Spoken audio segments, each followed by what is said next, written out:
kilifteef amul Ousmane Sonko waxoon na ko.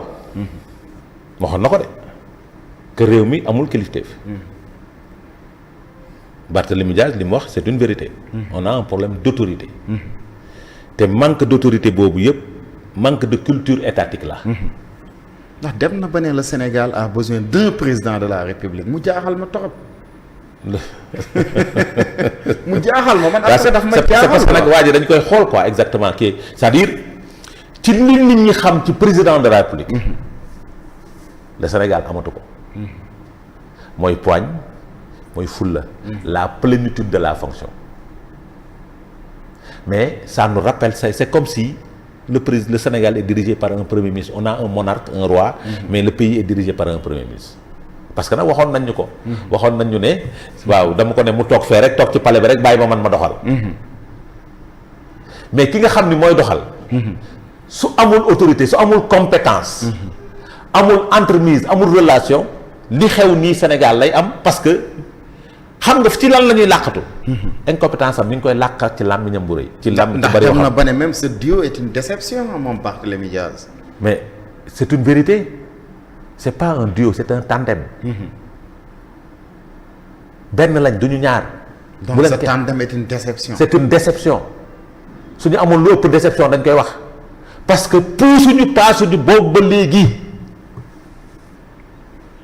depuis qu'ils sont là qu'est-ce qu'ils ont fait concrètement lu nit mën a dégg le bilan de ce tandem là mooy arrestation le bilan de ce tandem là mooy inauguré lu ñu inauguré woon le bilan de ce tandem là mooy pose première pierre loo xamante ni démarré woon nañ chantier yi le bilan de ce tandem là c'est vulgariser les réalisations de Macky Sall voici le bilan de ce tandem là ak beaucoup de bavardage na beaucoup de bavardage te loolu bavardage bu bëri bi yépp nag jàmbaar xam nga lan la cacher son incompétence parce que nag am réew suñ la ko joxee yow da ngaa wax ba falu jàpp nga ne pour nga maintenir pouvoir bi il faut nga continuer wax yaa ngi nax sa bopp da nga war a ay poser ay actes yi lay permettre nga mun a régler problème yi du dañ ñu jaayoon un plan de redressement économique et social est-ce que xam nga ni ce plan là n'existe pas.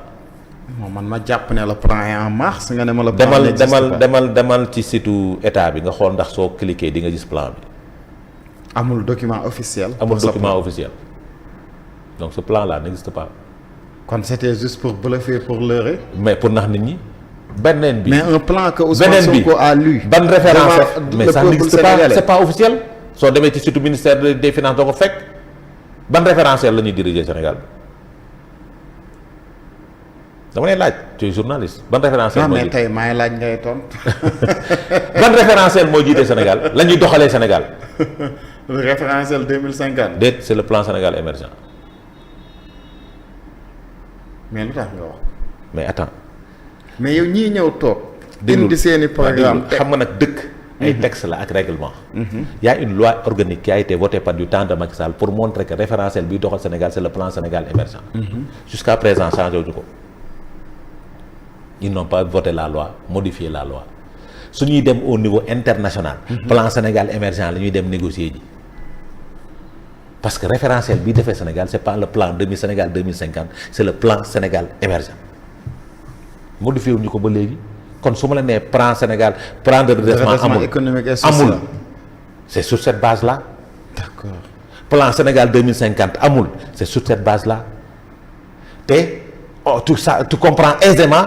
pourquoi defuñu dara ba ñu xëyee ba ñu faloo ba tey. parce que lépp lu ñuy def c'est daa été déjà programmé dans le plan Sénégal émergent maa la koy wax fii keroog. nee naa la PAP 3 bi moom ak plan quinquennal bi moom ñoom ñoo yem. d'accord donc dañuy taf yëngal rek. loolu xam nga lan la.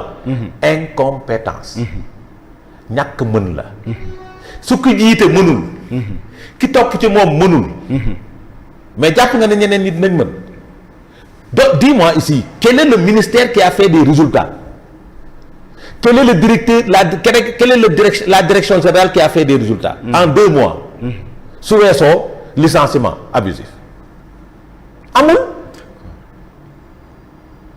ils font ils sont dans du pilotage à vue, dans du taf yëngal. mais Waly Diouf Bodian waxoon na ne mu ngi def ay résultats. yan résultats Waly Diouf Bodian. yan résultats déggoon nga ko fi ba mu ko fii wax. xam nga parce que demoon na ba ne la port de Dakar. vraiment gis naa ñu naan la balance finance la balance commerciale excédentaire. gis naa quoi mais c'est dû à quoi? Au pétrole et au gaz. Importation amul. Exportation bi moo ëpp importation bi. C'est dû à quoi? Au pétrole et au gaz. Parce que le pétrole et le gaz est exporté. Pour transformation après ñu importer ko jaay ñu ko. C'est normal que la balance commerciale soit excédentaire. C'est normal. wax nañ fi ne ñoom seen taux de croissance day dem ci 13%. xaw ma 12,6 xaw ma. mu dem taux de croissance à 6 chiffres. C'est dû à quoi? Au pétrole et au gaz. du doon soo génnee pétrole ak gaz bi taux de croissance mi ngi toll ci 3,6%. la war a toll en 2026 bi. est-ce que xam nga ne en termes de taux de croissance Gambie moo ñu raw. en termes de taux de croissance Gambie moo raw Sénégal donc ñoom jël nañ suñu réew mi wàññi ko yóbbu ko ci suufu ba Gambie raw ñu. mais xam nga yéen seen jamono tamit xam nga croissance dañ doon ñëw ñu ne la croissance Sénégal yegg na 6 yegg na 7 yegg na 8 mais boobu ñu bëri daan ñu gis seen bopp ci réew dañ naan mais la croissance ne se mange pas. La croissance doit être portée par quelque chose. La croissance su ko dara porté ça va se manger. La croissance day feeñ ci askan day feeñ ci ay infrastructures day feeñ ci lu bareek bari. Aujourd'hui la croissance a chuté. Beaucoup de secteurs ont chuté. L'agriculture loo ci gis qu'est-ce que le premier ministre nous avait dit? Que Sonacos dina jënd 450 000 tonnes d'arachide. 125 000 tonnes la jënd. loolu du loolu la ñu waxoon. Qu'est-ce que vous avez dit? On a trouvé 50 milliards. anamu baykat yi ñu nga téye seen gerte loolu day wàcc croissance bi. La Guinée-Conakry est le premier pays en termes de croissance économique. ba suñu professeurs yi suñu borom kàngam yi di màgg di daw fële.